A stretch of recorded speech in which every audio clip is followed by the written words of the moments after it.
during the time period that I was at 92X, I got the attention of J-Corps, and they actually had tried to hire me in Denver.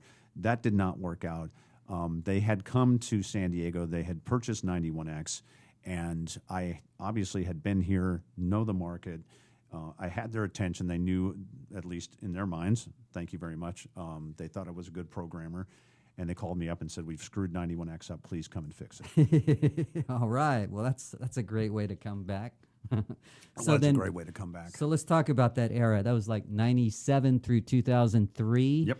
And I would consider that the end of the heyday of alternative radio. I mean, it kept on going maybe till 2004, but it definitely collapsed sometime in the past decade as far as ratings and being a market player. But tell us about that era when you were at 91X again and you were still saving alternative radio. I felt like what we did with 91X, and we were one of probably 4 to 6 other alternative stations at the time. K-Rock was still doing well, right? That held the ones that held their ground and actually stayed alternative, because what was happening was there was a lot of what would be considered active rock acts that were making their way into the alternative world. Like Metallica. It was Metallica, it was Stained, it was just crunchier music because look, I've worked a lot of different rock formats. And who better to understand the difference between a hard rock or active rock station and an alternative station than a guy that has worked them both? Right. This is what I would say to my staff. Look, the difference between those two formats is the rock guy goes to the strip joint in his pickup truck, and he's got the sticker for the strip joint on the back of his car. The alternative guy goes to the strip joint in his BMW, and he does it very just discreetly. Right. And that was the difference between those two formats. At least that's how I painted the picture for my staff. So, 91X and the other alternatives that held their ground stayed to where the true center of what alternative music really was. Right. And we broke a number of artists, Jack Johnson, one of the ones I'm most proud of, and I had an amazing music director by the name of Chris Muckley, who currently is working for Sirius XM. I inherited him, and that was one of the biggest blessings I've ever had, because that he was guy, there in the 90s. He was just there for a long time. Yeah, Chris was, he just went by Muckley, but he really was a great asset to what we were doing there. And so we put a band on called Marcy Playground and a song called Sex and Candy. And about, I want to say it was maybe 4 weeks into us playing that song, maybe 6, the label that they were on folded. They didn't have a label anymore. Oh, wow. So everybody was like, okay, there's no reason to play this song. But we were getting research that was telling us this was a strong song, and we continued to play it. Here's the biggest mistake I've ever made in my entire career. Muck and I were sitting here looking at research for months. This song's number one. I had never thought about actually approaching the band, a label, somebody about gaining ownership of this. It was sitting right in front of my hands, this gold, and I didn't even think about it, nor did Muckley. And so we were able to play that song thousands of times and not have it burn out because nobody else was playing the song. Because when you're looking at research, was you're this looking before at it was a hit? It did chart and became number one. Well, what happened is alternative. Capitol came to us. Ironically, they were on EMI, which was a division of Capitol in some places. Yeah. And Capitol came to us and said, "Hey, we're noticing you're playing this song a whole bunch. What's going on with that?" And of course, we give them all the information. They sign the band. They have a massively huge smash with it. But I can, and the band would back this up too. I can tell you right now, the reason that song happened was because of myself and Muckley. At 91X. At 91X. All right. Congrats. Well, I know that story it can be applied to lots of hit records out of the alternative format. That 91X was always early on a lot of big stuff. Well, and it was because of people like Muckley and Halloran and the other people who have been programming there in the past. That station was never afraid to step out and do, step out and throw a band out there that nobody had ever heard before.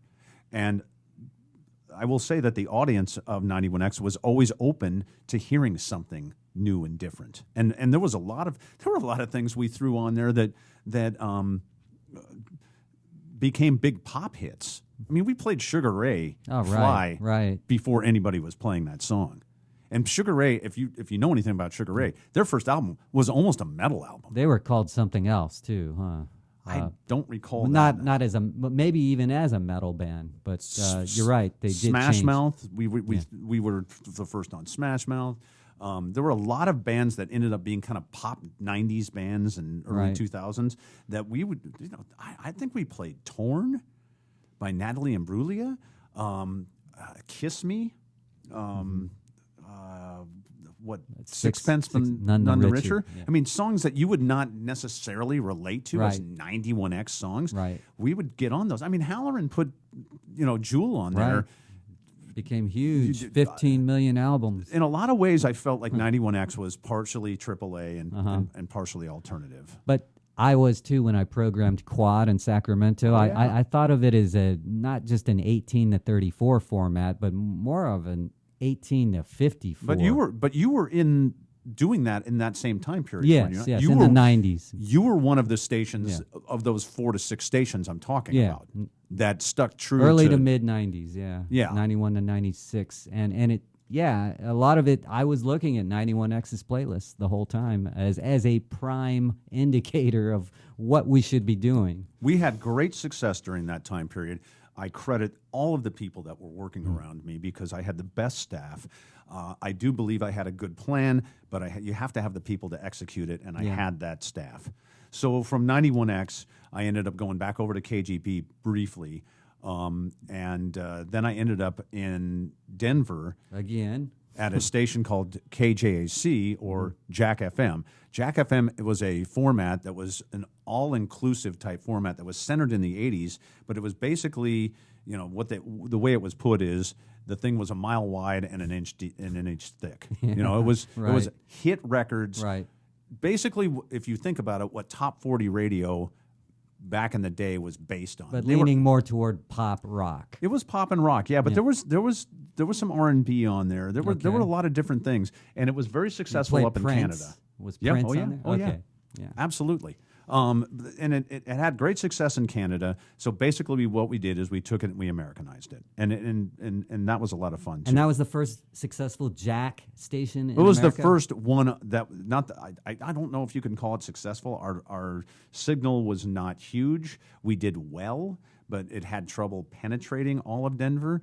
What I would say and can say it was the first Jack FM on the radio in America. Okay. We were the flagship for America. KJAC. Yeah. All right. And KCUV, which was a AAA station, I also was overseeing at some point. Okay. I ended up in New York at a station called WRXP. It used to be CD 101. It was a jazz station that at the time they flipped it was really kind of more of a FM 94.9 did the show at night, and I don't know why I'm Modern Rock Live or Love Lines. No. It was the Massive Attacks and 07s and that whole. Oh, okay, that sound. And I don't know. I'm spacing. The chill type thing. It was a chill format. Okay. I think I might have smoked too much weed throughout my life. Not right now. Before I walked in here, I'm not high at the moment. But well, they legalized it, and now it's mainstream. but we put that format on. That was a fun format too because that was a combination of alternative, AAA, and some classic rock. It was not. Even though we were considered a AAA, it was not your typical AAA, and a lot of it was very New York centric. What was the hardest record you played on that station? Would you play Ramones? Oh yeah. Okay. I mean, it was New York centric. Okay. A lot of what went.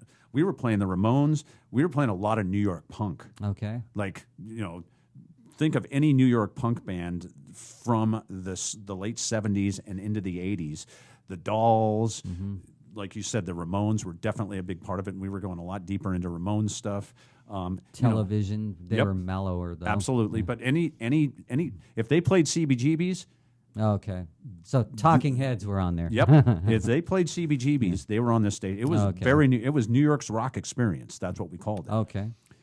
Eventually, it morphed itself into an alternative station, and it was doing that when I left there. But my dad became ill, was living here in San Diego, and I came back, and through the grace of God, I ended up at KGB again on my way That's back kind here. of home base for you, huh? It seems like it has been, yeah.